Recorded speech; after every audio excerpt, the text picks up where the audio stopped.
오늘 저희들에게 주시는 하나님 말씀 함께 보겠습니다. 시편 34편 18절에서 20절의 말씀입니다. 18절 제가 읽고 그 다음 절 여러분들이 읽고 마지막 20절 함께 읽도록 하겠습니다. 시편 34편 18절 말씀. 여호와는 마음이 상한 자에게 가까이 하시고 중심에 통회하는 자를 구원하시는도다.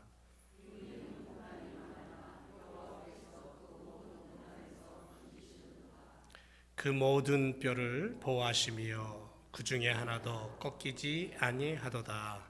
아멘. 아멘. 오늘 말씀은 동행하라 여섯 번째로 라파의 하나님과 함께 계속해서 지금 제가 라파의 하나님 이야기하고 있는데 무슨 뜻입니까? 치료하는 하나님이라는 뜻이죠? 믿습니까? 김동진 집사님이 요즘 굉장히 많이 힘드셔서 어저께도 보니까는 막 굉장히 얼굴색도 좀 안 좋고 오늘은 새벽도 일부 예배도 오늘 2부 예배까지 안 보여요. 아마 집에서 온라인으로 예배를 드리시지 않을까 하는데 힘들고 어려운 중에도 하나님을 바라보고 있는 그러한 믿음의 사람들을 우리가 기억하면서 하나님 치료하시는 하나님이잖아요. 하나님 역사해 주세요. 하나님 앞에 우리가 그렇게 중보기도 해야 될 줄로 믿습니다. 예수님 십자가에 못 박히셨습니다. 그리고 죽으셨어요. 해골 모양을 생긴 그 바위 언덕 위에서 그 언덕의 이름을 라틴어로는 갈보리라고 합니다. 히브리 말로는 골고다라고 불렀습니다. 그 위에 세 개의 십자가가 섰죠. 가운데 십자가는 예수님이 지신 십자가입니다. 세상 모든 인생들의 죄를 대신 짊어지고 골고다를 오르셨고 죽음을 맞이하신 예수님의 십자가. 그래서 우리는 지난 시간에 이사야 선지자의 고백을 들었습니다. 예수님을 통해서만 완성되는 완전한 구원. 그래서 이사야 53장 5절에 그가 찔림은 우리의 허물 때문이다. 그가 상처를 입은 것은 우리의 약함 때문이다. 그가 징계를 받음으로 우리가 평화를 누리고 그가 매를 맞음으로 그가 채찍을 맞음으로 우리의 병이 나음을 입었다. 믿습니까? 이 놀라운 죽음의 선물, 죽음의 선물이에요. 죽음으로써 우리에게 주신 선물. 그러나 그것은 사랑의 선물이죠. 그것을 우리가 받아 누릴 때 우리는 구원을 얻고 천국 백성으로 살아가게 될 줄로 믿습니다. 6월절은 유대인들에게 있어서는 굉장히 큰 축제입니다. 6월절. 이날은 유대인들이 이집트에서 430년 동안 노예 생활을 하던 그 고난과 힘든 시간을 스탑하고 하나님의 권능과 기적의 손길로 해방되는 날이었습니다. 심지어 죽음의 사자가 마지막 재앙인 죽음의 사자가 그 밤에 온 애굽 천지를 찾아와서 문설주의 피를 바른 집은 넘어가는, 그래서 그 집에 있는 장자는 짐승은 다 생명을 얻는 그와 같은 놀라운 두렵고 공포스러운 그 죽음의 밤이지만 히브리 민족에게는 은혜의 밤, 생명이 살아나는 밤이 되었다는 거죠. 그래서 그날을 6월절이라는 절기로 지켜요. 그러니 6월절이 얼마나 놀라운 그 축복의 시간인지 모릅니다. 그래서 자자손손이 이 날을 지키라 그랬어요. 그런데 이 날은 몇 종류의 상징적인 음식이 있었습니다. 그것을 먹는 풍습이 있었어요. 우리 한국에도 설 되면 뭘 먹죠? 사탕 먹는 분 없으시죠? 설 되면 우리가 먹는 게 늘 있어요. 추석하면 떠오르는 음식이 있듯이 이 유대인들은 6월절 하면 떠오르는 음식이 있었습니다. 그 중에 하나가 고엽이라는 거예요. 쓴나물을 씹었습니다. 그건 뭐냐면 과거 애굽 생활의 고통스러움을 기억하며 잊지 말자는 거죠. 그리고 또 하나가 뭐가 있었냐면 무교병을 먹었어요. 무교병. 거친 빵입니다. 아무것도 들어가지 않은 그냥 거친 빵을 먹었어요. 그리고 식탁에는 또 하나가 올라왔는데 그게 뭐냐면 삶은 달걀이 올라왔어요. 근데 이 삶은 달걀은 딱딱한 겁니다. 그 달걀은 참 재미난 게요. 그냥 있을 때 딱 깨트리면 쭉 쏟아지고 살짝만 건드려도 노른자가 깨져서 흩어져 버립니다. 그런데 삶으면 삶을수록 단단해지는 게 달걀입니다. 유대민족은 난관에 부딪히면 부딪힐수록, 패하면 패할수록 그들의 신념과 결의가 더 단단해졌던 민족.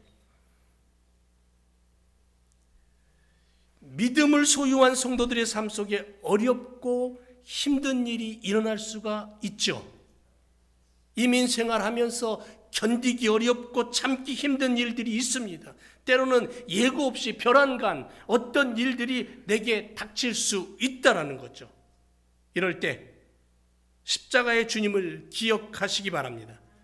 죽음으로 끝나지 않고 실패로 끝나지 않고 좌절로 엎어져 있지 않고 무덤 문 열고 살아나신, 죽음을 이기고 승리하신 예수님이 있다라는 거죠. 그분이 나와 함께 한다라는 거예요. 그분이 우리와 동행하신다라는 거죠. 어떤 고난과 고통이 닥쳐와도 삶으면 삶을수록 단단해지는 달걀처럼 더욱더 단단해지는 시련을 이겨내는 믿음의 걸음, 이게 바로 그리스도인들의 삶인 줄로 믿습니다. 욥처럼 말이에요. 욥처럼, 다윗처럼, 예수님의 제자들처럼 비가 온 뒤에 땅은 더욱 단단해지는 것처럼 믿음의 걸음을 옮길 때에 십자가 붙들고 주님이 나와 동행하신다는 믿음을 가지고 어떤 상황 속에서도 나를 치유하신다는 그 고백을 가지고 우리의 걸음을 옮겨갈 때에 그 걸음 속에 하나님의 놀라운 역사가 나타나게 될 줄로 믿습니다. 사랑하는 제일교회 성도 여러분, 우리에게 다가오셔서 치유의 손길을 아끼지 아니하시는 아버지 앞에 진심으로 나아가기를 주님의 이름으로 축원을 드립니다. 죽음의 쓴맛까지도 예수님 홀로 당하시면서 우리들에게는 단물의 행복과 영원한 생명을 퍼주시고, 그것도 부족해서 야, 내가 너와 함께 살기를 원한다, 내가 너와 동행의 걸음을 하기를 원한다, 그렇게 우리에게 다가오셔서 우리를 안아주시고 붙잡아주시고 보조를 맞춰주시는 그 주님이 내게 있다라는 그 놀라운 은혜를 놓치지 않기를 다시 한번 부탁을 드립니다. 지난 시간에 제가 이런 말씀 드렸죠. 왜 전능하신 만왕의 왕이신 그 아버지께서, 창조의 하나님께서 우리를 돕고 우리와 동행하기를 원하실까? 왜 그렇게 하시길 원하실까? 뭐라 그랬어요? 우리의 결단 때문이라 그랬죠. 나의 결단 때문이다. 힘들고 어려운 삶 속에서도 나는 하나님을 믿고 그 하나님 앞에 예배하기를 원하는 결단, 그 보혈에 예수님을 바라보며 내 죄가 씻김 받았습니다, 그래서 나는 예수님 따라갑니다라는 이 결단, 이 고백, 그것 때문에 우리와 함께 하신다 그랬죠. 우리와 동행하시길 원하신다 그랬잖아요. 그래서 미스바에서 모여서 그들이 뭐해요? 결단하잖아요. 그랬을 때 하나님이 기적과 능력을 베푸셔요. 에베네셀의 하나님으로 역사하셔요. 갈멜산에 우상으로 가득했던 그 시대에 갈멜산에 모여서 하나님 앞에 헌신하며 올바른 예배의 단을 쌓고 하나님을 바라볼 때 어떻게 했어요? 하나님 불로 응답하시잖아요. 그런 하나님이셔요. 회개와 헌신과 무너진 제단을 하나님은 다시 세우기를 원하시고 거기에 역사하시는 거죠. 또 하나 말씀드렸습니다. 왜 전능하신 만왕의 왕이신 창조의 하나님께서 우리를 도우시고 우리와 동행하기를 원하실까? 왜? 왜 우리 가운데 오셔서 라파의 하나님으로 역사하고 일하시길 원하실까? 어째서 만병의 대의사 되신 그 하나님께서 정신적인 문제, 육체적인 질병까지도 어루만지며 고치시기를 원하실까? 그 이유가 뭐예요? 그 이유는 단 하나? 뭐라 그랬어요? 사랑 때문이라 그랬잖아요. 사랑 때문에. 사랑 때문에. 얼마나 우리를 사랑하셨으면 독생자를 주시기까지, 얼마나 우리를 사랑하셨으면 당신의 형상은 닮은 인생들을 하나하나 소중하게 바라보시면서 머리카락까지 세신바 되실 정도로 나의 신음소리까지도 들으시는 그 아버지 하나님, 그만큼 나를 사랑하신다는 거예요. 그만큼 우리를 아끼신다는 거죠. 바로 이 사랑 때문에 감격스러워할 수 있어야 되는 거죠. 그래서 오늘 다윗이 고백한 것처럼 그 사랑에 대한 고백을 우리가 듣기를 원합니다. 오늘 본문에서 놀라운 사실을 다윗은 고백해요. 사울왕을 피해서 블레셋으로 망명을 갑니다. 그런데 그곳에서도 신변의 위협을 느껴요. 그래서 다윗은 블레셋의 왕 아기스 앞에서 미친 채 합니다. 멀쩡한 사람이 미친 사람이 되어서 살아갈 수밖에 없어요. 겨우겨우 그것을 빠져나와서 유다 광야에 몸을 숨긴 이후에 다윗이 고백한 시가 바로 시편 34편이에요. 가장 절박하고 가장 비참하고 가장 비굴했던 그 시간을 막 벗어난 이후에 고백하는 신앙의 모습이에요. 이민 생활하면서 얼마나 힘들어요. 병들고 아프고 때로는 왕따도 당하고 가슴 아픈 일도 있고, 하지만 우리가 하나님을 바라볼 때에 다윗과 같은 고백을 하게 될 줄로 믿습니다. 여호와께서는 마음이 상한 자의 곁에 계시고 마음이 상한 자의 곁에 계신대요. 뉘우치는 마음이 있는 사람을 구원하신대요. 악인들은 고난이 많으나 여호와께서 그 모든 고난에서 건져내신다. 그분이 의인의 모든 뼈를 보호하시고 그 뼈가 하나도 부러지지 않게 하신다. 이렇게 고백하는 다윗의 가슴속에 뭐가 있는 거예요? 하나님의 사랑이 있는 거예요. 하나님의 그 사랑 때문에 그 고백을 하는 거죠. 사랑 때문에 상한 마음을 치료하시는 라파의 하나님을 바라보고 의지하는 거예요. 사랑 때문에. 여호와는 마음이 상한 자를 가까이 하신다? 이게 무슨 뜻이냐면요, 마음이 깨졌다라는 거예요. 마음이 상했다, 마음이 깨졌다. 영어로는 뭐라 그럴까요? broken heart라 그러겠죠. 마음이 산산조각 난 것을 말하는 거예요. 여러분, 큰 햇말을 가지고 바위를 내리쳤을 때 어떻게 됩니까? 바위가 어떻게 돼요? 산산조각 나서 부서지는, 사방으로 흩어지는, 그걸 한번 상상해 보세요. 우리의 마음이 세상을 살아갈 때에 때로는 큰 망치로 두들겨 맞은 것처럼 산산이 조각나서 부서지는 그 마음이 상처를 입고 부서지는 조각난 그러한 모습 앞에서도 치료하시는 하나님, 다가오셔서 야 얼마나 아파, 야 얼마나 힘들어, 얼마나 고통스럽니, 피를 토하듯 가슴이 산산이 찢어진 내동댕이 쳐지는 그 심령을 바라보시면서 다가오셔서 안아주시면서 괜찮아 위로하시는 하나님. 이 땅을 살아가면서 그런 순간이 얼마나 많은지 모릅니다. 어찌할 줄 모르는 부서진 가슴을 부여안고 있는 갈팡질팡하는 인생들을 향하여 하나님 다가오셔서 내가 너의 길을 인도할게, 위로하시고 치료하시는 하나님. 여러분, 세상 사람들이 이런 상황을 닥치면 포기합니다.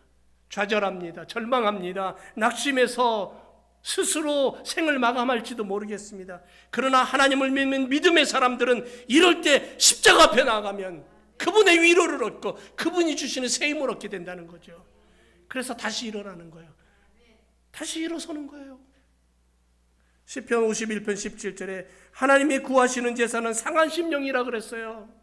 하나님, 상하고 통회하는 마음을 멸시하지 않는다 그랬어요. 그래서 하나님 앞에 나와서 간절한 마음으로 하나님 앞에 엎드려 통곡하면 하나님 그 마음을 끌어안아 주셔요. 그리고 용기를 주셔요. 마태복음 12장 20절에는 예수님께서 이렇게 말씀합니다. 상한 갈대를 꺾지 아니하고 꺼져가는 심지를 끄지 아니하기를 심판이 이를 때까지 하겠다 그랬어요. 얼마나 놀랍고 위로가 되는 말씀입니까? 상한 갈대와 꺼져가는 심지 같은 연약한 우리들의 삶, 우리들의 모습. 하지만 꺾지 아니하시고 위로하시고 보호하시는 하나님의 은혜가 있다라는 거죠.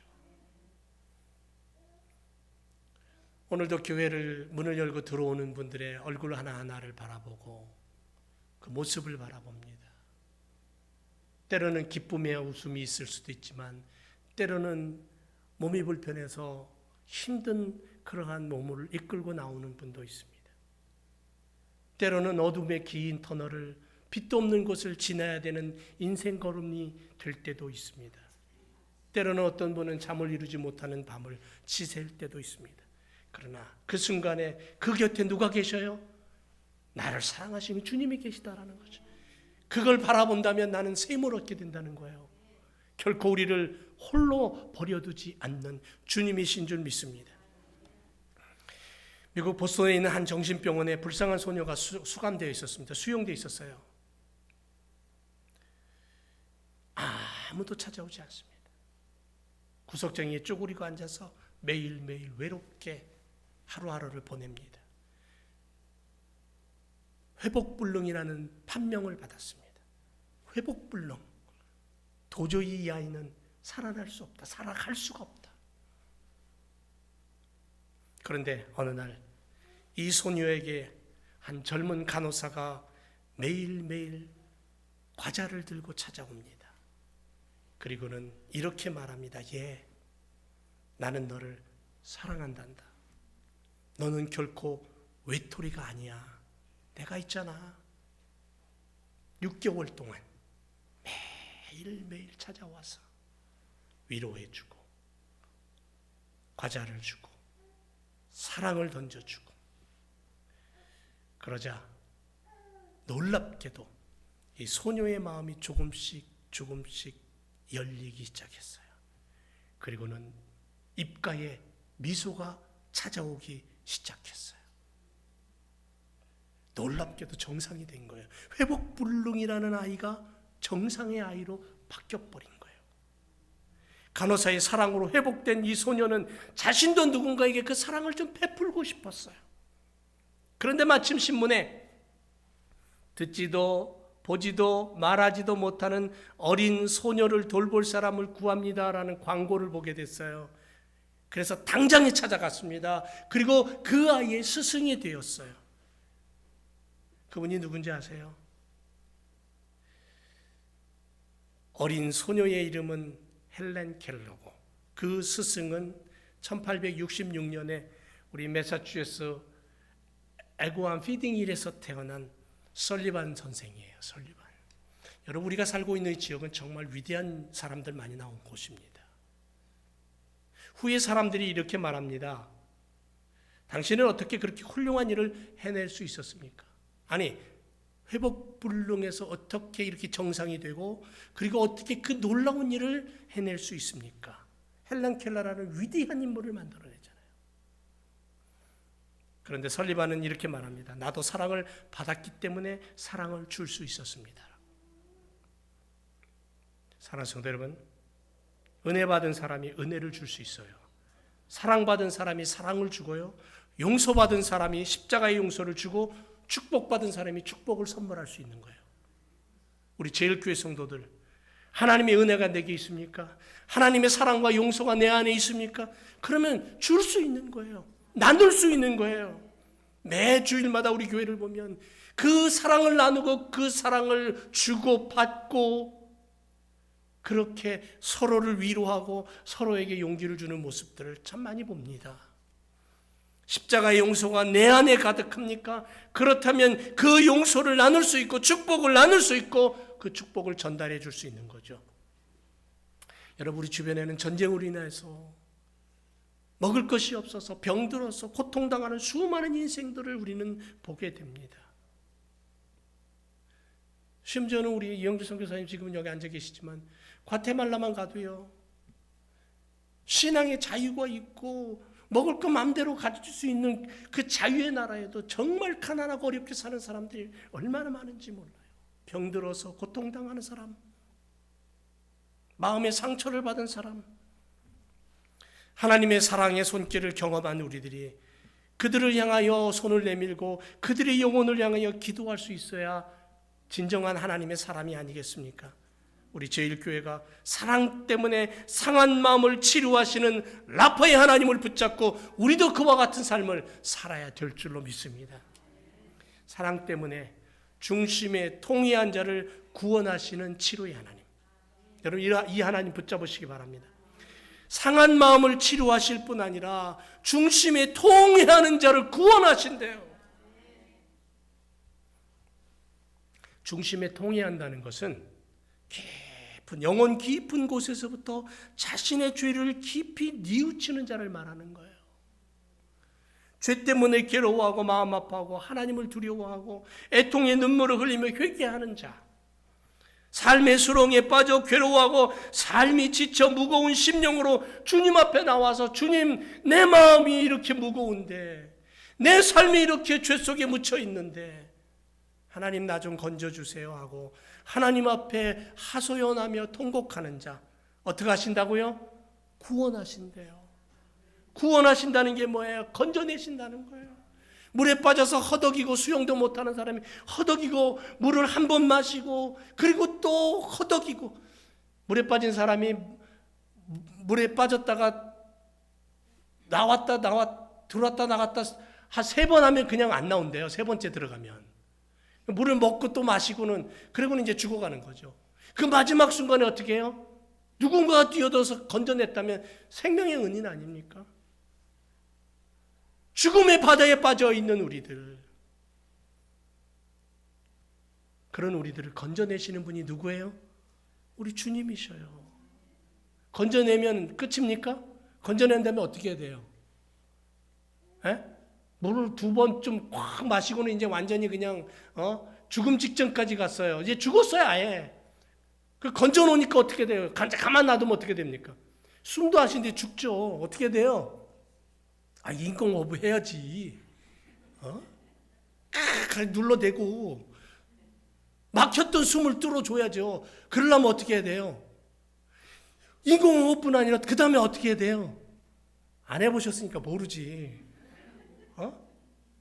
입을 맞춰가지고는 바람을 불어넣어줘야 되잖아요. 살아나도록. 그냥 키스하라는 얘기 아니에요. 우리를 그렇게 건지신 거예요. 그렇게 건져내신 거예요. 뭐 때문에? 사랑 때문에, 사랑 때문에. 그래서 한나가 마음이 괴로워서, 사무엘상에 보니까 한나가 마음이 괴로워서 얼마나 마음이 괴로웠으면 찢어지고 갈라지고 부서지고, 그래서 하나님 앞에 나와서 엎드려서 통곡하며 울고 기도합니다. 뭐 때문에? 자식이 없어서. 그 당시 때 여인이 자식을 못 낳으면요, 그건 버림받는 거예요. 그렇게 통곡하는데 옆에서 제사장이 가만히 보니까 저 여자가 대낮에 술 먹고 와갖고 이상한 소리를 짓거리고 있구나 생각한 거예요. 그리고는 가가지고 하는 말이, 야, 대낮에 술 먹고 와가지고 여기 하나님 성전에 와서 이러고 통곡하고 있어. 그렇게 얘기했어요. 그랬더니 한나가 하는 말이, 아니요, 나는 술 먹은 게 아니고 취한 게 아니라 내 마음이 너무너무 아프고 힘들어서 하나님 앞에 그것을 토해내고 있는 겁니다. 그랬더니 제사장이 그러면 네가 바라는 그 소원 하나님 들으시고 응답하실 거야.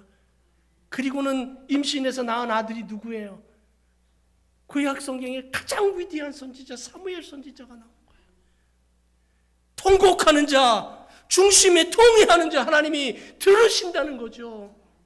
하나님이 들으시고 그냥 가만히 계셔요? 해결하셔요. 이루셔요. 그래서 나의 통곡 소리를 들으시는 그 하나님, 그 나의 통곡을 해결하기까지는 하나님 쉬지 않아야 하시는 분이에요. 결코 하나님 주무시지 않아요. 그 일이 이루어지기까지. 마태복음 5장 4절에 뭐라고 말씀합니까?